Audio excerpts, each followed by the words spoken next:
Hi class, it's Mickey Lorkowski again. This lecture video is on James Rachel's article, Egoism and Moral Skepticism. First of all, it's a bit of an odd title just because he doesn't really talk much about moral skepticism as is now construed. The focus is primarily egoism, but that's okay because egoism is important in the following sense. So, if you look at the title of the upcoming recitation, it's two failed sets of meta-ethics, basically. So two failed ethical theories. And those are obviously intended to be divine command theory and egoism.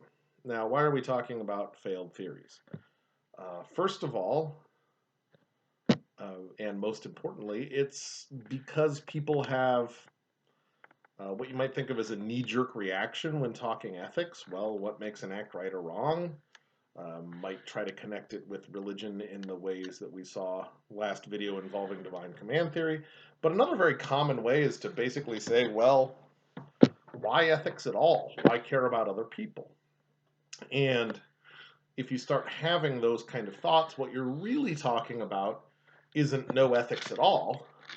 It's a view called egoism. And so sometimes you'll hear it called a few different things. But egoism simply says, what is what is good for me, very roughly speaking, or that the good involves self-interest in some way. And Rachel's is going to unpack that view very carefully and talk about some of the nuances, of course. But ultimately, his view, a common view, is that egoism is untenable as a theory of ethics. Now, maybe there are egoists in the world, but it seems, especially in light of Rachel's considerations, it seems problematic to somehow call that a theory of ethics. So, and that's what he's up to here is kind of showing these, well, maybe you'll meet an egoist in your life, but we really shouldn't think of that as a system of ethics.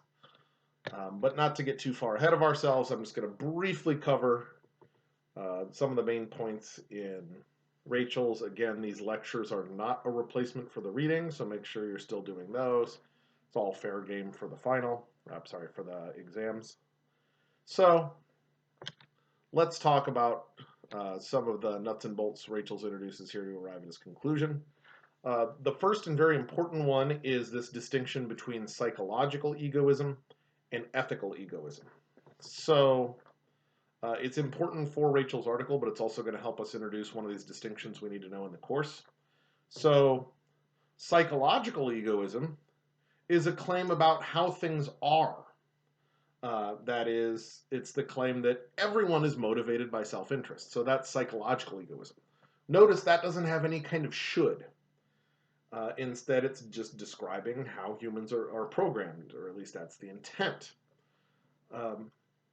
By contrast, ethical egoism adds an ought, that we should behave in a way that is entirely out of self-interest. So, psychological egoism, everyone does behave this way. Ethical egoism, everyone should behave this way. Pay attention to that kind of distinction because in ethics, it is often cashed out as a distinction between what is called descriptive ethics and what is called normative ethics. So descriptive ethics is claims about things that are the case. When you use an is as a general rule, you're talking descriptive ethics for things that are related to ethics. So such as what was just described, everyone is motivated. Here's a descriptive claim. The majority of Americans think abortion is immoral. It's technically true, but by a tiny margin, so it might change by the time you watch this video. But notice there's an is. It doesn't say you should think so. It just is an is.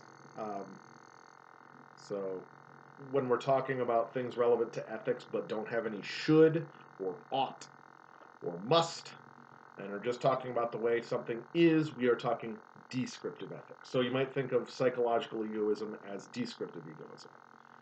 By contrast, when we're talking normative ethics, that's when we introduce shoulds.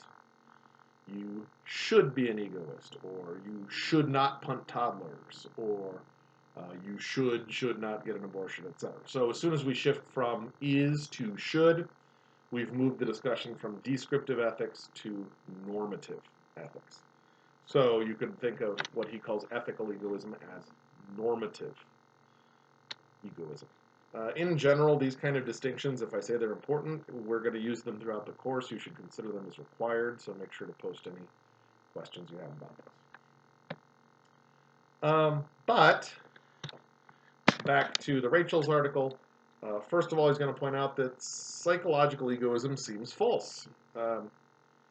He mainly just talks about it in terms of how we come across every day, but we could certainly add a lot more layers to that if we'd like. It's certainly biologically false that we only look out for self-interest. Otherwise, there would be no children. It is not in your best interest most of the time to have children, or to do whatever it takes is required to care for them. But even more primitively than that, neuroscience nowadays tells us, well, we have strong averse reactions when we see others suffer. That's just hardwired into us, etc. So, for a lot of reasons, psychological egoism just seems false. If it's a claim that the way the world is, it's wrong. And Rachel's points out that the psychological egoist could try to retrench here by saying, well, wait a minute. There is a sense in which it's true because we always act for reasons we want to. And, of course, that's a bad argument for the reasons he outlined. But in general, the response, and this is the important part, I'll let you read through the problems of the argument there. But Rachel's point is that, look, even if I take satisfaction in helping people, and therefore there is some self-interest component in performing an altruistic action, we have to have the goal, that is, I have to want to help people before I have the satisfaction involved in actually achieving the help. And so for that reason, he says, no, even if the psychological egoist tries to retrench by saying, well, even if these so-called unselfish acts are really acts we want to do for whatever reason, that still doesn't establish that we act purely out of self-interest. And he seems right there. And so he says, well, wait a minute. If we have all this overwhelming evidence that psychological egoism seems to be false, what's the appeal? And he says it seems to be like some sort of, it gives a nice simplicity to how we should act, and we have the psychological dovetailing right into the normative, etc. So you get this nice, neat package. And he thinks these are really the main appeals rather than the bad arguments he sets aside. And he says for that we need to make these three important clarifications and disambiguations. First of all, it's really important to realize self-interest is not the same as selfish. He gives lots of examples. I like his doctor example. Well, it's in my self-interest to go to the doctor. I don't think people would call me selfish.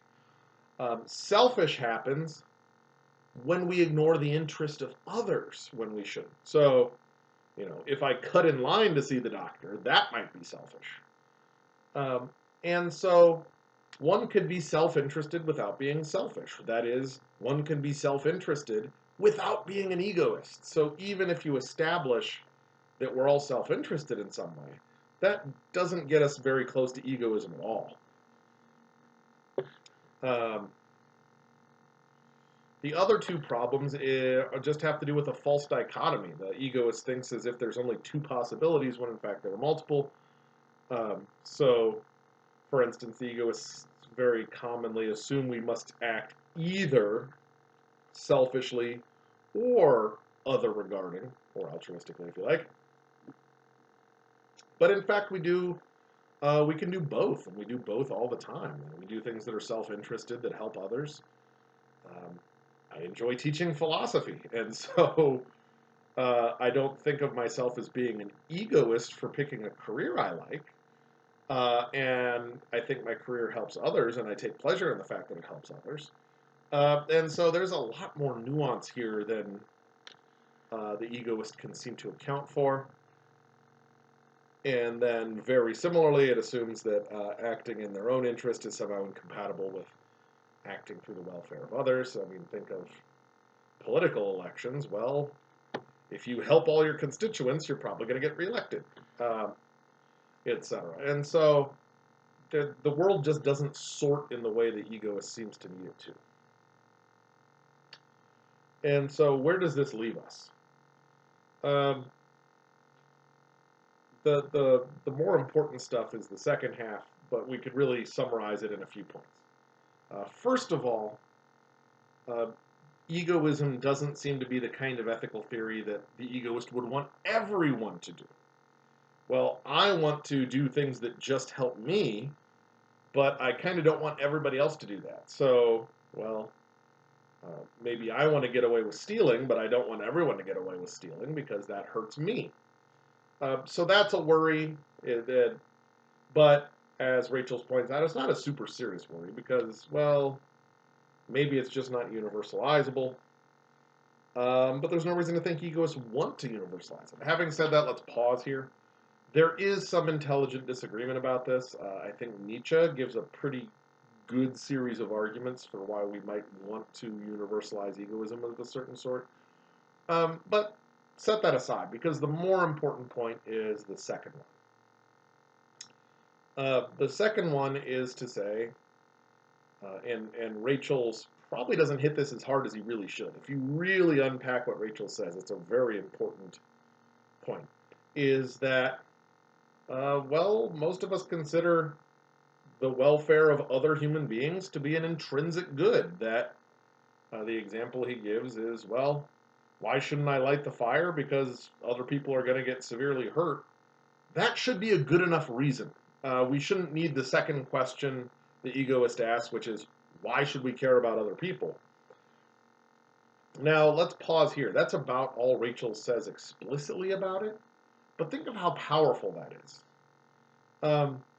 If you are a pure egoist, you would have to say the happiness of the happiness of others only matters to the degree that it helps me. And you just don't meet people like that. It would entail things like, well, genocide is fine as long as it doesn't hurt me. Um, or he gave perhaps the more closer to home example. Um, that means an egoist can't care about the well-being of their friends or their family unless it's specifically as a means to an end. And that's just not how people are as a rule. If you ask somebody, does your spouse's happiness matter? You rarely get the answer, oh, as long as it helps me. That would be what it would take to be an egoist. And it's just an incredibly rare creature. I'm not saying there are none, but it sounds a lot more like a sociopath than, which I don't mean that in a joking sense. I mean that's indicative of a sociopath, that they don't actually have this altruistic bond towards other human beings. And so the ethical egoist is going to be a very, very, very rare creature when you fully realize what it means to be an ethical egoist. Now, you could certainly say, I care about myself more than others, or I care about myself the most, and my spouse the second most, and strangers a lot less than those. But those aren't egoistic positions. The egoist says we are only self-interested. And so, yes, the point being, egoism is incredibly rare. If you think that any other human being has any kind of value, that their welfare matters independently of you, if you think Hitler was bad, even if he didn't harm you directly, then you're probably just not an egoist. And so you need to realize, and this is Mickey adding here, what you need to realize is even if you say what matters to me is really important in ethics, that does not make you an egoist. And so that seems to be kind of this last and important point to be taken here from the Rachels. That, well, like divine command theory, that's, well, just because uh, you believe in a higher power that's good, that doesn't mean that's where ethics comes from. Very similarly, well, just because I think my own happiness is important doesn't mean that's the sole basis for all ethics. And so I kind of put these two together because even though they're very different in some senses, the kind of knee jerk reaction that is used to kind of dismiss the entire field of ethics. Well, why do we need ethics when we have an old book? Why do we need ethics? Because who cares about other people?